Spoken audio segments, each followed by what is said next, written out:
ஆன்மீக அன்பர்கள் அனைவருக்கும் வணக்கம். உங்களையெல்லாம் இந்த ஆன்மீக சேனல் மூலியமாக சந்திக்கிறதுல நான் ரொம்பவும் சந்தோஷப்படுறேன். நான் போடுற வீடியோலாம் உங்களுக்கு பிடிச்சிருந்ததுன்னா நீங்கள் லைக் பண்ணுங்கள், ஷேர் பண்ணுங்கள், கொடுத்து பாபா டெம்பிள் சேனலுக்கு நீங்கள் சப்ஸ்கிரைப் பண்ணுங்கள். நீங்கள்லாம் என்னோட வரும்பொழுது இன்னும் நிறைய விஷயங்களை சொல்ல நான் கடமைப்பட்டிருக்கேன். வாங்க இப்போ நம்ம வீடியோக்குள்ளே போகலாம். இன்னைக்கு நான் சொல்ல வந்த தலைப்பு ஆடி அமாவாசை எதற்காக கொண்டாடுகிறோம், எந்த நாளில் எந்த நேரத்தில் இது கொண்டாடப்படுகிறது, பூஜை வழிபாடுகள்லாம் எப்படி இருக்கும், எள் தண்ணீர் இறைத்து அன்னைக்கு தர்ப்பணம் செய்ய வேண்டியவர்கள் யார் யார், பெண்களை பொறுத்தவரை அன்னைக்கு என்ன செய்யலாம் அப்படிங்கிறத பற்றி ஒரு சின்ன பதிவு நான் உங்களுக்கு முதல்ல கொடுக்குறேன். தீவினைகள் நம் வாழ்வில் நிகழும் பொழுது அவற்றை போக்கவோ தீவினையின் வலிமையை குறைக்கவோ வேண்டுமானால் அது பித்ருக்களுக்கு நாம் செய்யும் திதி, தர்ப்பணம், சிரார்த்தம் இதனால தான் முடியும். பித்ருக்களை நினைத்து நாம் பூஜை செய்யும் பொழுது அவர்கள் நம் இருப்பிடம் வந்து நாம் எதை படைக்கிறோமோ அதை அவர்கள் பெற்றுக்கொள்கின்றனர். அப்போ நாம் என்ன பண்றோம்னா அவங்கள வணங்கி நம் குறைகளை எல்லாம் சொல்றோம். அப்போ அந்த குறைகளை எல்லாம் அவங்க கேட்டு நம்மளை ஆசீர்வதித்து இந்த குறைகளை நீக்குவதற்கு வழிவகை செய்து மகிழ்ச்சியோடு செல்கின்றனர். ஆடி அமாவாசை பித்ரு தினம் என்றும் போற்றப்படுகிறது. ஆடி அமாவாசை கண்டிப்பா பித்ரு தினம் நம்ம நிச்சயமா சொல்லலாம். அமாவாசை மாத பிறப்பு, சூரிய கிரகணம், இந்த நாளெல்லாம் இந்த பித்ருக்களுக்கு நாம் பூஜை செஞ்சு அவங்கள வழிபட வேண்டிய முக்கியமான நாள். பித்ருக்களை நாம் எளிமையா பூஜை பண்ணா கூட அவங்க என்ன பண்ணுவாங்கன்னா அதை ஏத்துக்கிறாங்க. மாதந்தோறும் அமாவாசை வருது, ஆனா ஒரு சில மாதங்களில் வரும் அமாவாசை நம்ம வழிபாட்டிற்கு மிகவும் உரியதாக இருக்கிறது. காரணம் என்னன்னா அன்னைக்கு ரொம்பவும் முக்கியமான நாள். அது எதெல்லாம் பார்த்தீங்கன்னா ஆடி, புரட்டாசி, தை, இந்த 3 அமாவாசையும் ரொம்பவும் முக்கியமானது பித்ருக்களுக்கு. இதை நாம் வழிபடுவது நீத்தார் கடன் என்று கூட கூறலாம்.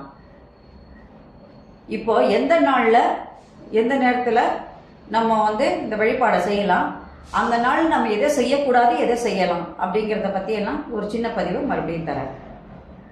இந்த வருஷம் ஆடி அமாவாசையானது 4/8/2024 ஆடி மாதம் 19ஆம் தேதி ஞாயிற்றுக்கிழமை ஆடி அமாவாசை இருக்கு உங்களுக்கு. அந்த ஆடி அமாவாசை அன்னைக்கு வர்றதுனால நீங்கள் அந்த நாளில் என்ன பண்ணணும்னா பூஜை பண்ணி வழிபாடு செய்யலாம். ஆனால் முக்கியமானது என்னென்னா அந்த நாளில் வெளியில் கோலம் போடக்கூடாது, தெருவில் கோலம் போடக்கூடாது. காரணம் என்னன்னு கேட்டிங்கன்னா அந்த ஒரு நாள் பித்ரு தினம், அதனால அது முடியும் வரை நம்ம அதை செய்யக்கூடாது. சில நேரத்தில் தவிர்க்க முடியாத நமக்கு ஒரு சில விஷயங்கள் வரும். ஒரு வீட்டில் ஒரு பெண் பார்க்கறதுக்கு மாப்பிள்ளை வீட்டிலேருந்து வராங்க அப்படின்னு சொன்னால் நம்ம ஒரு சின்ன கோலம் மாதிரி வெளியே போட்டு வச்சுருப்போம், அதெல்லாம் பரவாயில்ல. ஆனால் கூடுமானவரை அன்னைக்கு கோலம் போடக்கூடாது. இந்த பித்ரு பூஜையெல்லாம் முடிச்சதுக்கு அப்புறம் தான் நம்ம என்ன பண்ணணும், மறுநாள் நம்ம அந்த கோலத்தை போடலாம். இப்போ முக்கியமாக இந்த நாளில் நம்ம என்ன செய்யணும் அப்படின்னு சொன்னால் எல்லா பூஜைகளையுமே நம்ம சூரிய உதயத்திற்கு முன்னாடி செய்வோம். ஆனால் இந்த ஆடி அமாவாசை அப்படின்றது சூரிய உதயத்திற்கு அப்புறமா தான் செய்யணும். எல்லா அமாவாசை பூஜைகளுமே சூரிய உதயத்திற்கு அப்பால் தான் செய்யணும். அதனால அன்னைக்கு என்ன பண்ணணும்னா முதல்ல நீங்கள் காத்தால எழுந்து குளிச்சு எல்லாம் முடிச்சதுக்கப்புறம் முதல்ல குலதெய்வத்தையும் அதே நேரத்தில் நமக்கு இஷ்ட தெய்வங்கள் இருக்கும் அவங்களையெல்லாம் நம்ம கும்பிட்டுக்கணும். அதுக்கப்புறம் பக்கத்தில் இருக்கிற கோயிலில் போய் நம்ம வழிபாடு செய்யலாம். சில இடத்துல பார்த்தீங்கன்னா கோயில்களில் தர்ப்பணம் செய்வாங்க. அந்த தர்ப்பணம் செய்கிறதுல நம்ம போய் கலந்துக்கிட்டு தர்ப்பணம் கொடுக்கறது வீட்டில் செய்கிறத விட மிகவும் சிறந்ததாக இருக்கும். அதனால அந்த மாதிரி ஒரு வாய்ப்பு நமக்கு கிடைச்சா கண்டிப்பாக நம்ம கோயிலில் போய் தர்ப்பணம் செய்யலாம். அன்னைக்கு காத்தால நம்ம குலதெய்வம் இஷ்ட தெய்வத்தெல்லாம் கும்பிட்டதுக்கு அப்புறம் கணவனை இழந்த பெண்களை தவிர மற்ற பெண்கள் அன்னைக்கு விரதம் இருக்கக்கூடாது. சுமங்கலி பெண்கள் முக்கியமாக விரதம் இருக்கவே கூடாது. ஆண்கள் மட்டும்தான் அன்னைக்கு அமாவாசை அன்னைக்கு விரதம் இருக்கணும். அதாவது அந்த பூஜை முடிகிற வரைக்கும் பூஜைகள்லாம் முடிச்சதுக்கு அப்புறம் காகத்திற்கு அன்னம் வைத்து அதன் பின் அவங்க என்ன பண்ணலாம், அவங்க விரதத்தை கைவிடலாம். இப்போ சில பேர் வந்து கேட்குறாங்க, எள் தண்ணி எங்கள் அப்பா அம்மா இல்லை எங்களுக்கு, நாங்கள் எள் தண்ணி இறைக்கலாமான்னு ஒரு சில பெண்கள் கேட்குறாங்க. அவங்களுக்கு தான் இந்த பதிவு. எள் தண்ணீர் இறைத்து தர்ப்பணம் வழிபாடு யார் யார் செய்யணும் அப்படிங்கிறத முதல்ல பாருங்க. ஆண்கள் கண்டிப்பாக அப்பா அம்மா இல்லாதவர்கள் இந்த தர்ப்பணம் செய்யலாம். மனைவியை இழந்த கணவன்மார்கள் செய்யலாம். குழந்தைகளை இழந்த தந்தைகள் வழிபாட்டு முறைகளை கடைபிடித்து செய்யலாம். பெண்களை பொறுத்தவரை கணவன் இல்லாத பெண்கள் அந்த கணவரை நினைத்து எள்ளு தண்ணீர் இறைத்து தர்ப்பணம் செய்யலாம். மாமனார் மாமியார் யாரை நினைத்து வேண்டுமானாலும் அவர்கள் அன்னைக்கு தர்ப்பணம் செய்யலாம். கணவன் இருக்கும் பட்சத்தில் பெண்கள் தங்கள் பெற்றவர்களுக்கு தர்ப்பணம் செய்யக்கூடாது. அவர்கள் மதியம் பெற்றவர்களுக்கு ஒரு படையலிட்டு வழிபாடு செய்யலாம், படையல் போடலாம். அந்த வழிபாட்டை அவங்க ஏற்றுப்பாங்க. அன்றைய தினம் முன்னோர்கள் விரும்பிய சைவ உணவுகளை படைத்து நாம் வழிபாட்டு செய்யலாம். ராகு காலம் யமகண்டம் போய் நீங்கள் படையல் போடலாம். முன்னோர்கள் நீங்கள் யாரை வேணாலும் நினைக்கலாம். தாத்தா பாட்டி, அவங்களுக்கு தாத்தா, எது வேணாலும் நீங்கள் நினச்சி பூஜை செய்யலாம்.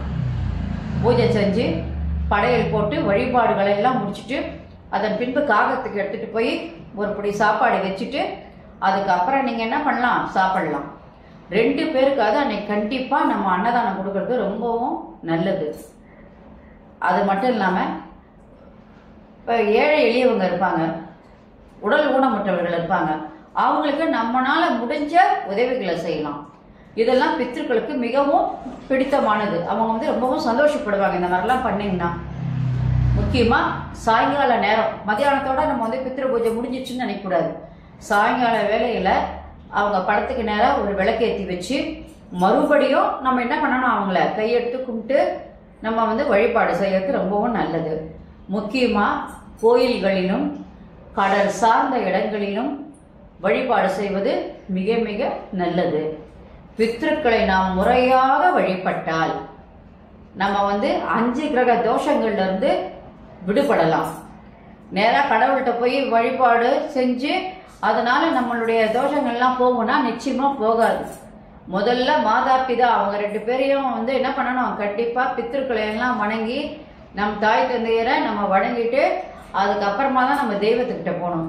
அதனால பித்ருக்களின் வழிபாட்டால் மட்டுமே நாம் நினைக்கும் எந்த காரியமானாலும் தடையின்றி நமக்கு நடப்பதற்கு இந்த அமாவாசை பூஜைகள் நமக்கு வழிவகை செய்கின்றன. நன்றி, வணக்கம். இந்த வீடியோ உங்களுக்கு பிடிச்சிருந்ததுன்னா நீங்கள் லைக் பண்ணுங்க, ஷேர் பண்ணுங்க, கொளத்தூர் பாபா டெம்பிள் சேனலுக்கு நீங்கள் சப்ஸ்கிரைப் பண்ணுங்க. நீங்கள்லாம் என்னோட வரும்பொழுது இன்னும் நிறைய விஷயங்களை நான் சொல்ல கடமைப்பட்டிருக்கேன். நாளைக்கு வேறொரு தலைப்போட உங்களை சந்திக்கிறேன். நன்றி, வணக்கம். ஓம் சாய்ராம், ஓம் சாய்ராம், ஹரஹர Mahadeva, Shambho Mahadeva. Subscribe to my channel and please press the bell icon for more videos.